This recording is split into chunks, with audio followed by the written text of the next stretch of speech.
Queria que você abrisse o texto da semana passada. Nós ficamos com uma missão para fazer durante a semana. Não sei se você lembra. A missão de nós glorificarmos o nome do Senhor pelo que Ele é: provedor, sustentador, acolhedor. E cada dia da semana a gente ficou de lembrar sobre isso. E eu queria convidar você a voltar para o texto. Eu já tinha feito uma mensagem, que eu gosto de fazer sempre a série. O pastor Oswaldino saiu? E eu já tinha feito as 4 mensagens só sobre esse texto, mas ontem de noite acabei que o Senhor me inspirando, aí mudei tudo. E praticamente foi a mensagem que ontem o Senhor nos deu. 2 Coríntios, eu vou caminhar por causa do nosso horário. 2 Coríntios 1, 12, versículo 1. Aquele texto que nós falamos, e hoje eu quero falar sobre dependência total da graça de Deus. A semana passada, nós falamos sobre o tema da série, que é Somos Todos Fracos, né? E hoje nós vamos falar sobre dependência total da graça de Deus. Eu sei que os irmãos caminharam essa mensagem domingo passado para tantas pessoas, eu recebi tanta gente, mensagens sobre aquele texto, que eu fiquei surpreendido, né?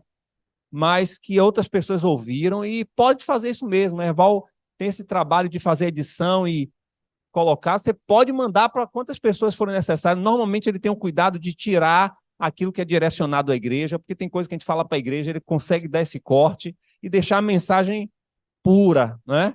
Para que a gente possa compartilhar com outras pessoas. E aí a intenção não é simplesmente falar de aflições, a intenção não é essa, mas é falar de como Deus cuida da gente. E a intenção é que a gente possa aprender sobre isso. Não sei se você também, durante a semana, leu o texto antes, que vai falar sobre a revelação que o Senhor deu em visão para Paulo. Acho que essa é a última mensagem que eu vou falar sobre isso. A visão, ele foi levado ao céu e teve uma visão poderosa. E interessante que quando ele desce dessa visão, ele diz no versículo 4 que ele foi, né? Lógico que ele fala de forma impessoal, ele diz que alguém, um homem, né, foi até o céu, e no versículo 4 ele fala que essa pessoa foi arrebatada até o paraíso. Ele estava se referindo sobre ele mesmo. Mas o que eu acho interessante, vamos ler o texto. É necessário que eu continue a gloriar-me com isso, ainda que eu não ganhe nada. Eu estou em uma versão um pouco mais linguagem de hoje. Ainda que eu não ganhe nada com isso, passarei as visões e revelações do Senhor.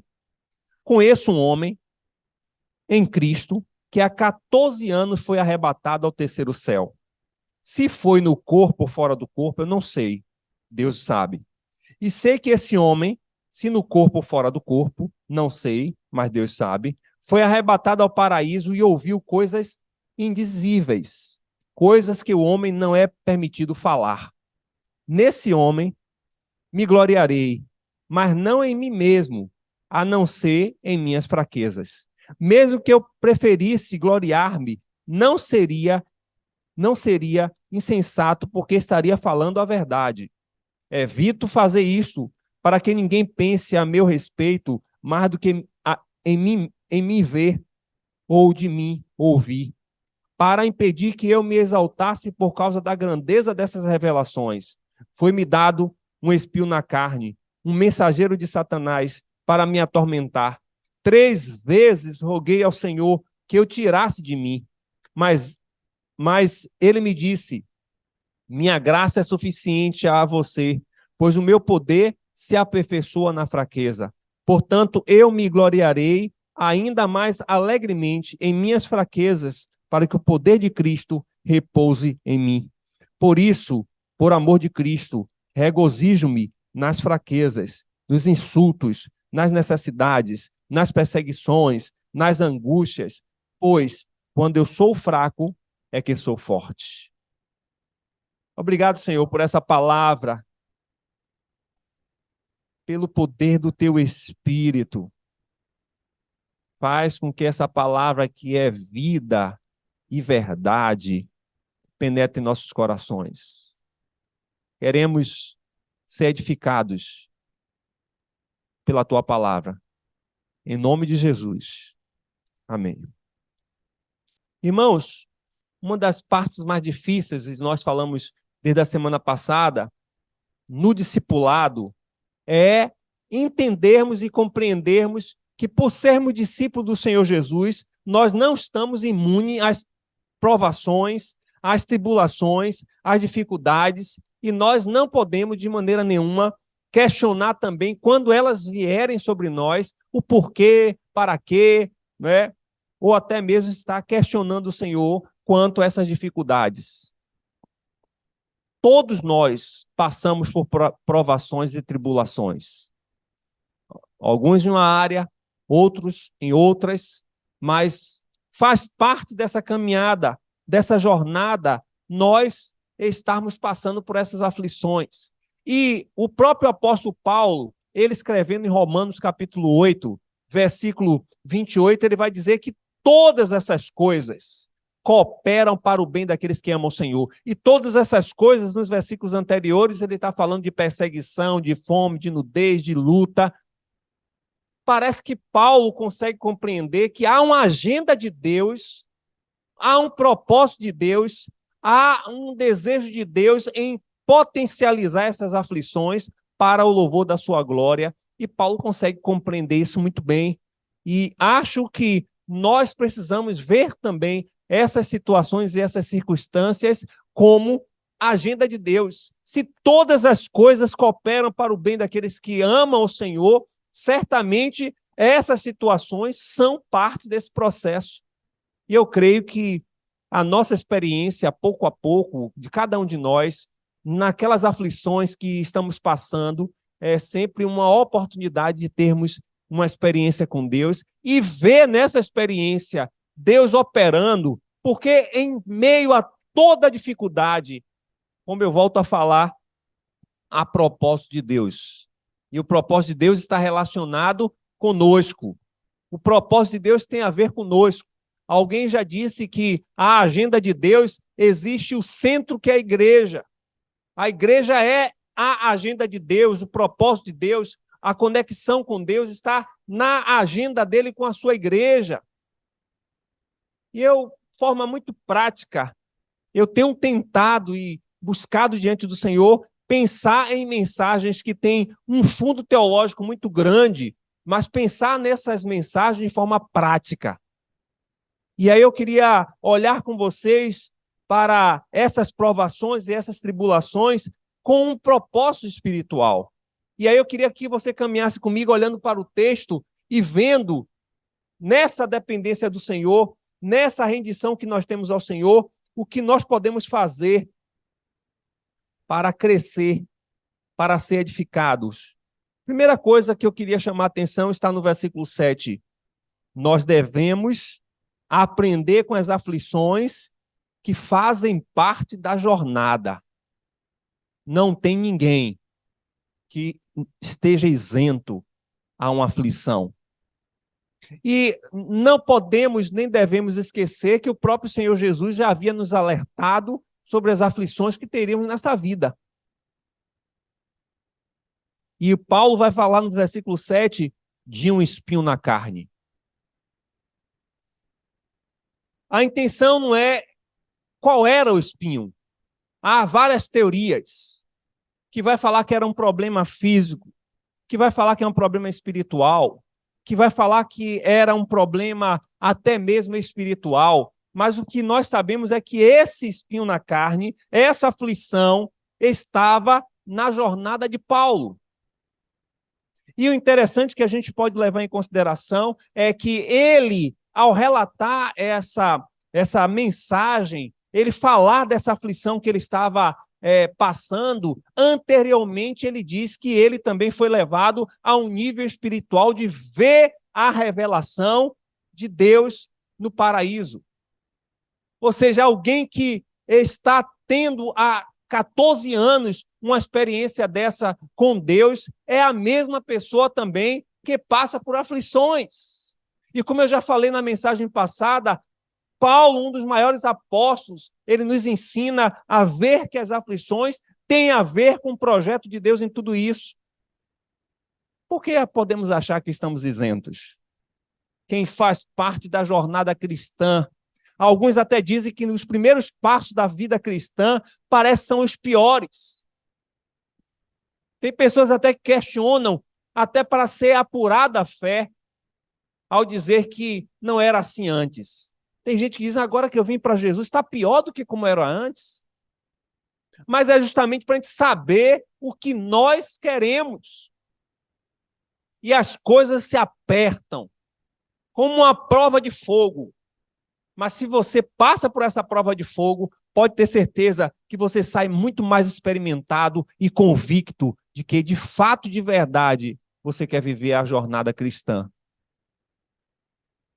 Paulo vai dar essa naturalidade. Paulo vai dizer que isso faz parte do processo de aprendizado, do processo de edificação, de capacitação de todos os discípulos do Senhor Jesus passar por aflições. Essa mensagem distorcida, adulterada e maligna, que estimula e relaciona as aflições à falta de fé, é algo danoso para a vida da igreja. E que, infelizmente, foi adotado pela maioria das igrejas evangélicas do Brasil e acham que quem está passando por aflição, primeiro, é porque está em pecado, porque alguma coisa está afetando a bênção de Deus para as suas vidas, como se Deus fosse direcionado a fazer algo situacional, como se as circunstâncias que cercam nossas vidas vai determinar a postura de Deus, e isso viola um dos mais profundos atributos de Deus, que é um Deus que é imutável. Independente das circunstâncias, Deus ele não muda. Não é por eu ter pequena ou grande fé, por eu estar bem ou estar ruim, que Deus muda. E Paulo vai nos ensinar isso. Mas essa teologia maligna diz que Deus ele é situacional. Se você tiver fé, você é abençoado. Se você estiver fraco na fé, aí vem a maldição, a doença, o desemprego, a falta de alegria, uma série de coisas. E as pessoas estão presas nas correntes, nas campanhas, que são verdadeiras estratégias de marketing para manter as pessoas presas, porque estão presas às correntes e não ao Senhor sobre todas as coisas. E para encher a igreja, a gente precisa fazer corrente, precisa fazer campanha. A gente precisa condicionar um Deus que está impotente, que está simplesmente ali paralisado, esperando você mostrar e demonstrar que tem fé a Ele para Ele operar. Como se isso fosse uma chave para mover a ação de Deus a seu favor. Se Ele diz em sua palavra que todas as coisas cooperam para o bem daqueles que amam a Ele, se Ele diz que Ele também disciplina o filho que ama, então as aflições têm a ver com o processo de Deus para nosso crescimento. Só que nós também estamos encharcados da sociedade de hoje, que não podemos ser negativos, nós não podemos compartilhar aflições, porque as pessoas hoje vivem uma fantasia de que está tudo bem e não está. Assim nas redes sociais, assim, muitas vezes, no lugar onde mora, o bem que tem, parece que mostra uma pessoa que não existe. E Paulo vai dizer que nós precisamos aprender que as aflições fazem parte da vida. A segunda coisa que eu queria mostrar está no versículo 8, quando diz que 3 vezes ele rogou ao Senhor que eu tirasse de mim. Irmãos, eu reli várias vezes esse texto e olhando no segundo aspecto daquilo que a gente pode aprender sobre a questão da eficiência da oração. Mas como é que é a eficiência de oração? E esse homem orou 3 vezes, e 3 vezes ele teve uma resposta. Eu queria dizer para os irmãos que a oração traz como consequência uma resposta. Não há uma oração que não tenha resposta, mas eu não estou dizendo que a resposta é como você quer. Eu só estou dizendo que a oração é respondida, porque o nosso Deus escuta. E aqui o texto diz que foi eficiente a oração, agora a resposta que não foi favorável. Mas a gente precisa sair daqui pensando o seguinte: tudo que eu oro, o Senhor ouve. Já é algo positivo. E aí eu não quero entrar nos pormenores, porque uma vida poderosa de oração já fala sobre os tipos de orações, que os irmãos já devem ter lido o livro, e que infelizmente não tem mais edição, né? Quem sabe a gente pode reproduzir mais. Lá vai falar sobre clamor, sobre oração de intercessão, vários tipos de oração. O que importa é que não sei qual o tipo de oração que você usa. O que a gente precisa entender é que a nossa oração é ouvida pelo Senhor. Por quê? Porque a oração é uma das mais poderosas ferramentas espirituais. E Paulo vai nos ensinar a compreender a eficiência da oração. Para aqueles que estão passando por aflições, a oração é terapêutica. E aí eu quero citar pelo menos duas fontes. A primeira fonte é uma matéria datada por Daniela Madureira, que é uma das especialistas da Sociedade Brasileira de Cardiologia, lá da Universidade de São Paulo. Ela, em seu estudo de pesquisa, denominados cientistas investigam como a espiritualidade pode ajudar na saúde do corpo. Ela vai descrever que, nessa pesquisa, lá da Sociedade do Instituto de Psiquiatria da Universidade de São Paulo, juntamente com o programa de saúde da mesma universidade, eles vão comprovar que a espiritualidade ela vai trazer benefícios para a cura física, psíquica e emocional dos pacientes. E ela, nessa pesquisa, vai citar dados. O que eu estou querendo dizer com isso? Eu estou querendo dizer com isso que a ciência já compreendeu que a oração ela é poderosa para curar doentes, doentes físicos, doentes emocionais, doentes psíquicos. Se a ciência já compreendeu isso, nós precisamos simplesmente confirmar aquilo que o próprio apóstolo Tiago vai dizer, que a oração do justo vale muito em seus efeitos. Agora, o que eu queria dizer para os irmãos é que duas coisas nós precisamos compreender em relação à oração, daquilo que já sabemos. A primeira é o propósito da oração. E esse texto me ensinou isso.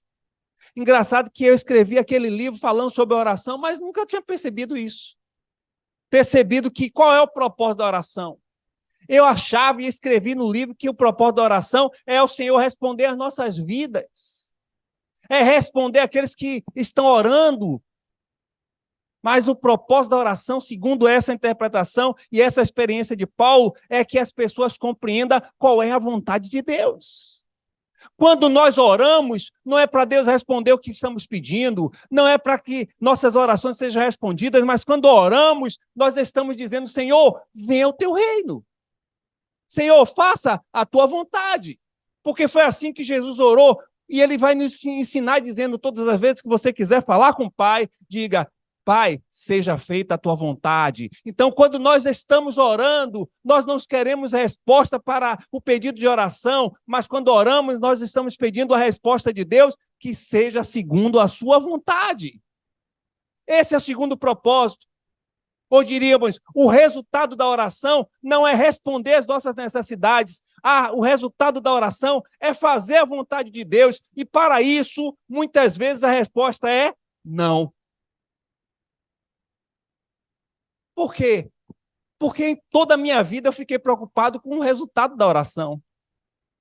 Mas esse texto me ensinou que mais importante do que o resultado da oração é o propósito em orar. E o propósito de você e eu, nós orarmos, é dizer: Senhor, seja feita a sua vontade. O resultado pode ser sim, pode ser não. Mas o sim e o não tem a ver com o propósito de Deus, tem a ver com a vontade de Deus, então não é legal. Eu aprendo com isso um ponto. Primeiro, a oração você não é o centro. A oração, o Senhor não está se preocupando em responder o que você quer, ao que você deseja e nem ao que você pede. Agora, se você pede, você intercede, você ora e está segundo a vontade do Senhor, não tem nada que impeça. E nós sabemos historicamente que houve várias questões com relação à resposta de homens e mulheres de Deus que o diabo interviu e eles foram vencidos. Porque quando o Senhor libera uma palavra de resposta de oração, nem o mundo das trevas pode conter, como aquele príncipe da Pérsia estava tentando segurar a oração de Daniel, e a Bíblia diz que Gabriel saiu para lutar e disse, olha, o Senhor ouviu a tua oração, Daniel. Nem o diabo pode conter a oração respondida favoravelmente de Deus para com o seu povo. Por quê? Porque a palavra de Deus não volta vazia. Ele liberou lá do céu, ó, vá. O diabo vai fazer o que quiser. A oração vai chegar. E quando é positiva, irmãos, poxa, quando está alinhada, segundo segredo. O primeiro é que a oração, quando você agora orar, e eu também aprendi isso, eu vou agora orar assim, Senhor, eu não quero nem mais pedir nada em relação à cura da enfermidade. Senhor, o Senhor sabe. Se o Senhor quer me curar, eu já oro para que a sua vontade seja feita. Olha como a oração mudou. Agora, se também o Senhor não curar, abençoa e prepara os que vão ficar, porque eu vou partir.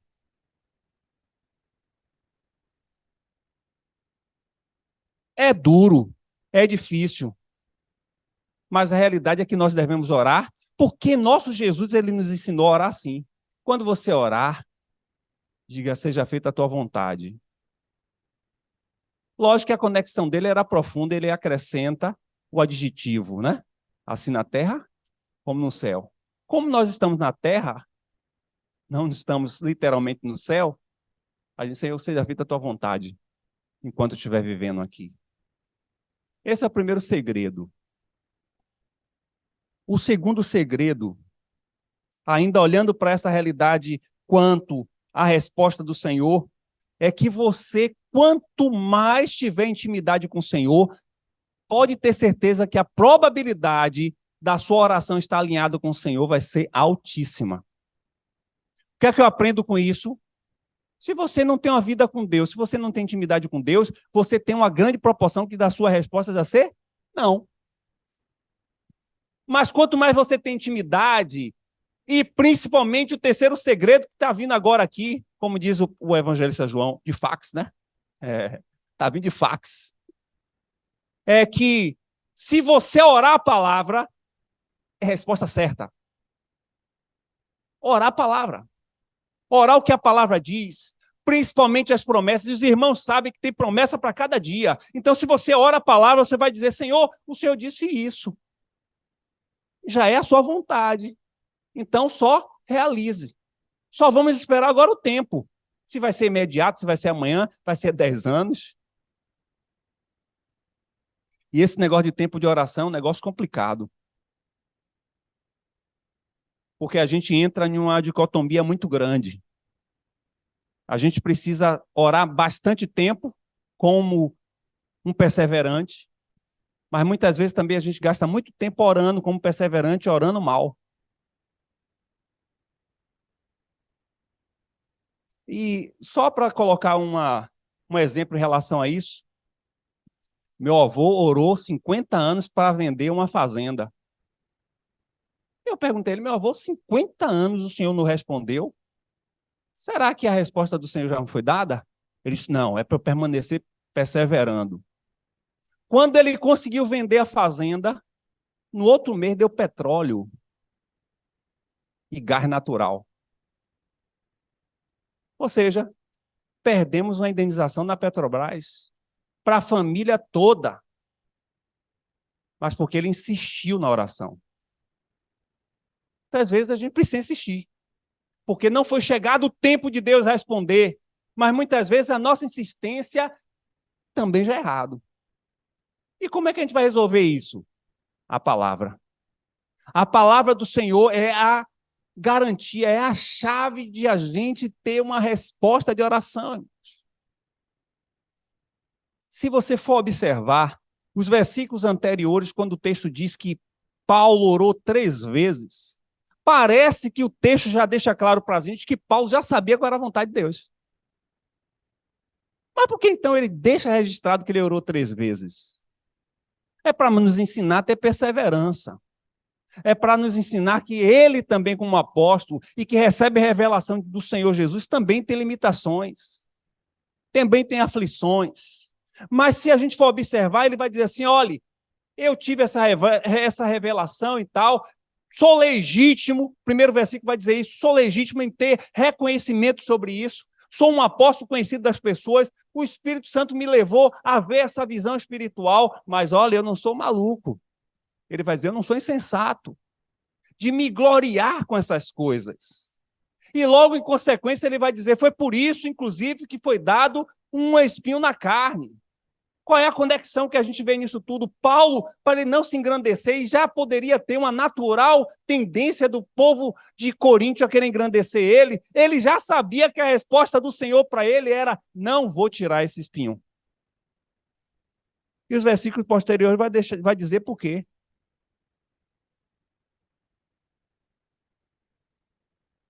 Ele chega a dizer que eu não quero me gloriar-me. Paulo chega a falar isso. Ele diz, para que eu não me gloriasse, esse espinho não foi tirado.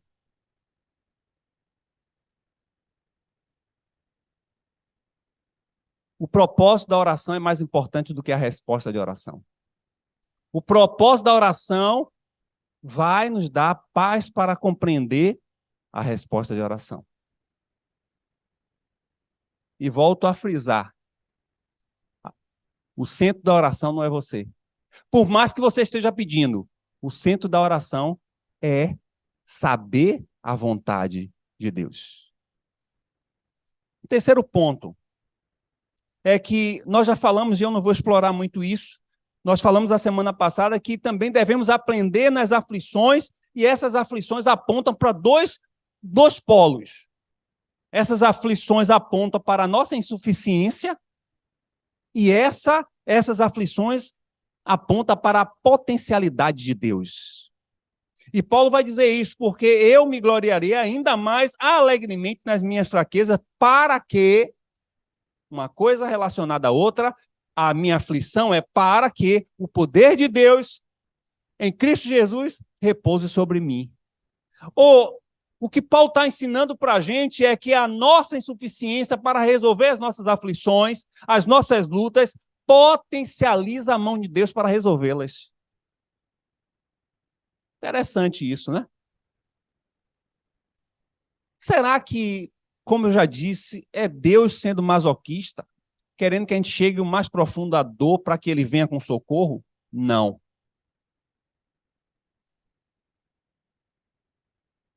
É para que a gente não se glorie. O problema está na glória. Então, o Senhor, em alguns momentos, permite que as aflições venham. E nós sabemos, eu acho que cada um de nós sabemos, que há aflições que a gente não tem resposta, que é evidenciada a nossa insuficiência para resolver.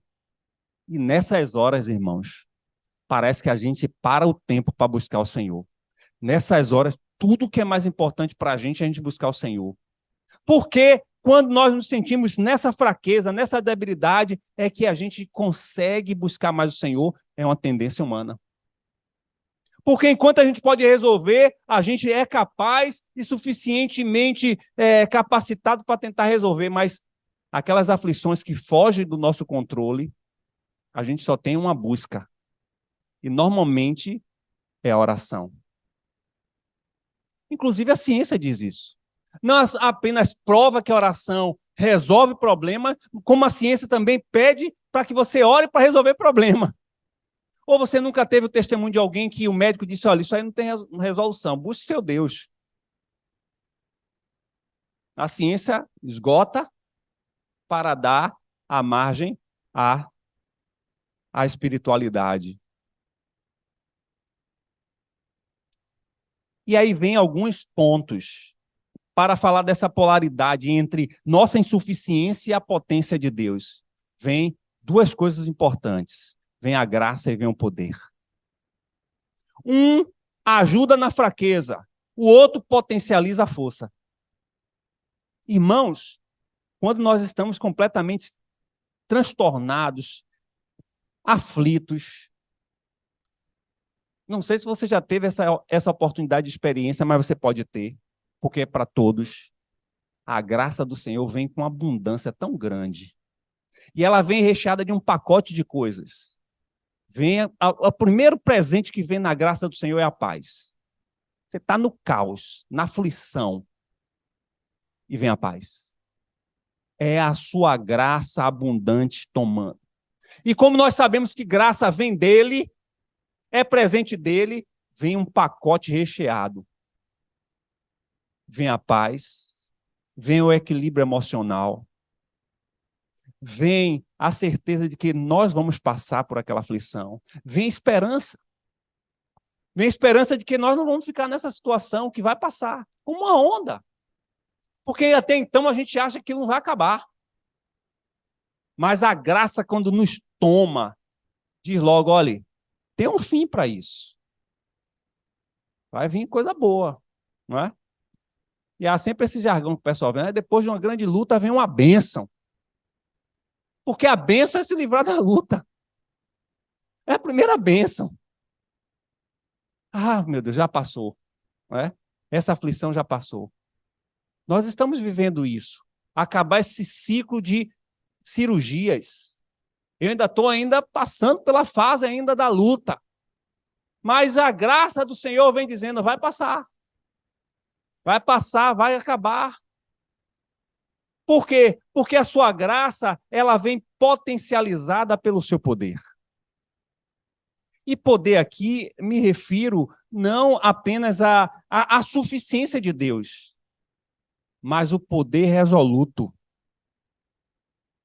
Não tem um problema que Deus não possa solucionar. E quer um segredo que todo mundo já sabe, e eu vou dar essa dica para vocês? Naquilo que é insuficiente, naquilo que é impossível, é que o próprio Deus gosta de mostrar o seu poder. Quando alguém diz assim, isso aí não tem jeito, essa doença não tem mais por que fazer, pode ir para casa. Aí o Senhor diz, agora é a hora. Quando a gente já está sem força, já desanimado, cansado, a luta já está muito grande, e o Senhor disse, agora é a hora que eu entro. Porque a sua insuficiência, a sua fraqueza, agora começa a potente mão do poder de Deus. Pense no poder de Deus. Eu acho que é o segredo que a gente vai ter para essa semana. Pensar no poder de Deus. Pense no poder de Deus nessa aflição que você está passando. Eu já estou pensando aqui. Meu Deus, essa cirurgia, eu já estou vendo o poder de Deus. É assim que eu vou para aquele hospital, pensando no poder de Deus. Pensa aí em o que você está passando. Pode ser, inclusive, que você não esteja passando por nada, mas veja o poder também de Deus. Mas se você está passando por alguma aflição, pense se Ele é capaz de resolver. É ou não é, irmãos? O poder dele é suficiente para resolver? O poder dele é suficiente para abrir portas, para fechar portas, para curar, para abrir emprego, para libertar das drogas, para curar a pessoa que está ali já com a causa já perdida. O poder de Deus é ilimitado e eu ainda digo mais, é poder no céu e na terra. Só que a gente fala desse poder e se familiariza com essas coisas que têm a ver com Deus, mas a gente, no decorrer do tempo, entra no modo acomodado. Mas o que é que vem na sua mente o poder de Deus agora? O que é que vem na sua mente? Veio na minha mente o universo. Foi feito com o seu poder. O universo. Com todas as suas complexidades. Com toda a sua dimensão. Aí eu fico só olhando a Baía de Todos os Santos, aquele pedacinho de costa, ele fez. Eu penso no mar, no oceano, foi ele que fez. As areias da praia. Cada bicho com sua particularidade. Cada pessoa nessa maior população de mais de 7 bilhões de pessoas, cada um com seu próprio DNA.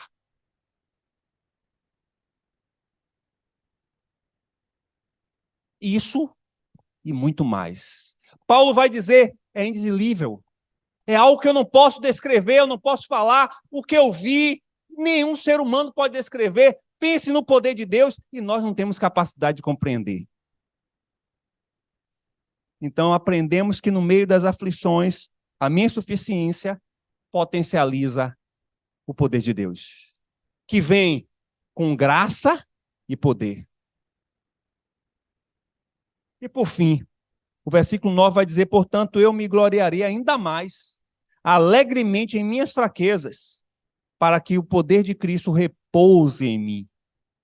Nós aprendemos que superar as aflições no dia a dia só com a esperança que vem em Deus.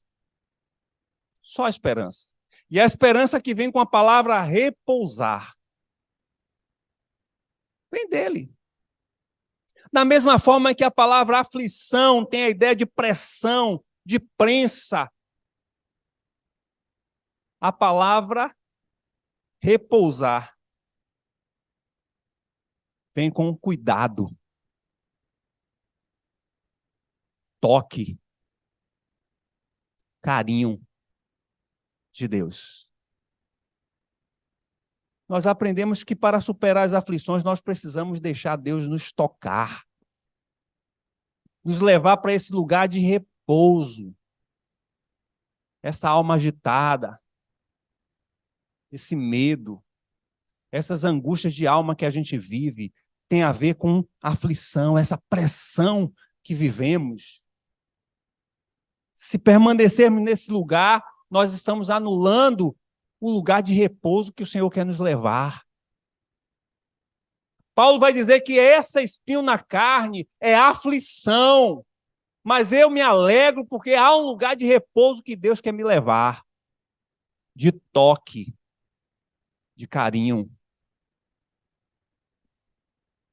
E que a gente precisa alegremente se apossar.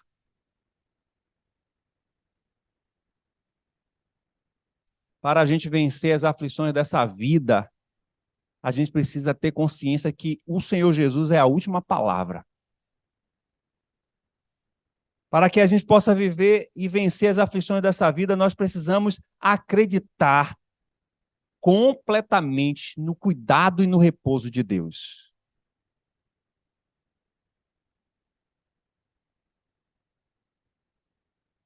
E aí eu finalizo dizendo que esse espinho na carne era doloroso,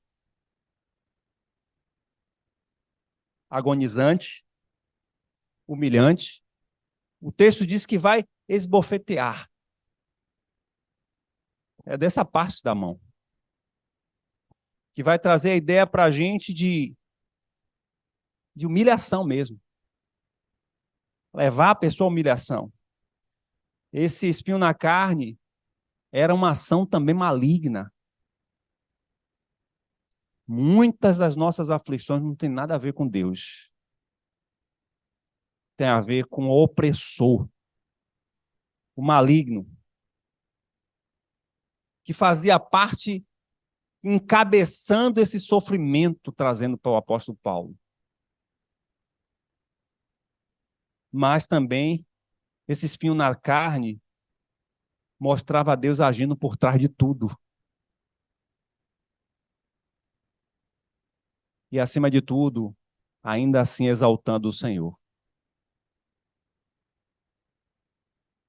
Muitas vezes a gente questiona o porquê dessa aflição. Mas nós precisamos mais do que nunca falar qual é a aflição. E o porquê desse espinho, esse espinho que vem sobre nós precisamos estar muito mais preocupados com a razão de Deus em agir em tudo isso. Mais do que estarmos questionando qual era o tipo do espinho, nós precisamos ver nesse espinho Deus agindo. E aí a gente vai entender que esse espinho era uma maldição, não era uma bênção. Toda aflição não é uma bênção. Mas há propósito de Deus em todas as aflições. É aquela ideia de que a gente precisa entender que Deus nunca perde o controle de nada. Por quê? Porque os espinhos também mostram a soberania dele.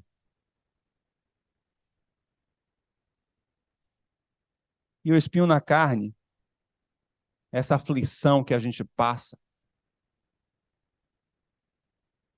revela a maravilhosa graça de Deus.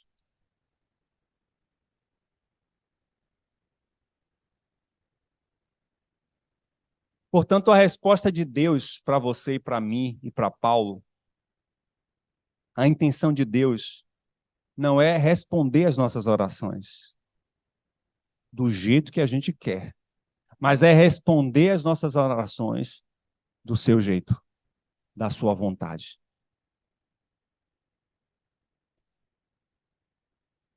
A oração que eu faço para mim e para você é que a gente possa assumir a vontade de Deus para as nossas vidas. E que de tal forma a nossa intimidade com o Senhor seja tão grande que as nossas orações sejam respondidas positivamente, porque há um profundo alinhamento daquilo que é propósito de Deus para aquilo que eu peço. E como eu estou pedindo aquilo que eu sei que Deus me dará, por conta dessa relação de intimidade, eu vou passar a experimentar orações muito mais favoráveis para a minha vida.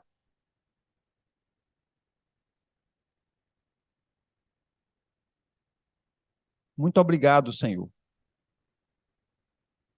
Muito obrigado por tudo aquilo que o Senhor nos ensinou nesta manhã.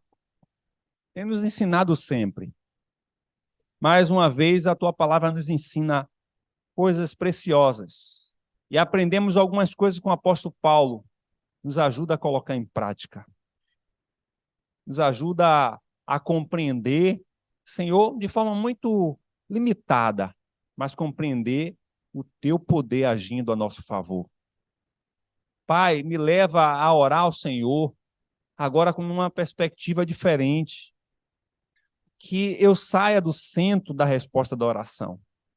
Que não seja aquilo que eu deseje, por mais que o Senhor saiba que eu desejo, mas eu me rendo como teu filho, ali na cruz, que expressou a sua vontade de passar aquele cálice, mas se rendeu à sua vontade em fazer a tua vontade naquela cruz. Senhor, que não seja diferente conosco, porque Ele é o nosso exemplo. Que por mais que estejamos chegando diante do Senhor, orando, pedindo algo que está no nosso coração, Pai, que nós sejamos rendidos à resposta que vem de Ti, mesmo que não seja o que eu desejo. Me ajuda a compreender e a vivenciar nessas experiências de coisas tão simples e as mais complexas, de que o melhor mesmo não é ter a minha vontade saciada, não é ter resposta para aquilo que eu necessito, mas é de fato experimentar, Senhor, a tua boa e perfeita vontade. Me ajuda e nos ajuda a compreender isso. E a tantos quanto ouvirão essa mensagem, de longe e de perto, nos ensina, Senhor, a ver nas aflições a tua graça e o teu poder, para que teu nome seja glorificado. Obrigado, Senhor, em nome de Jesus.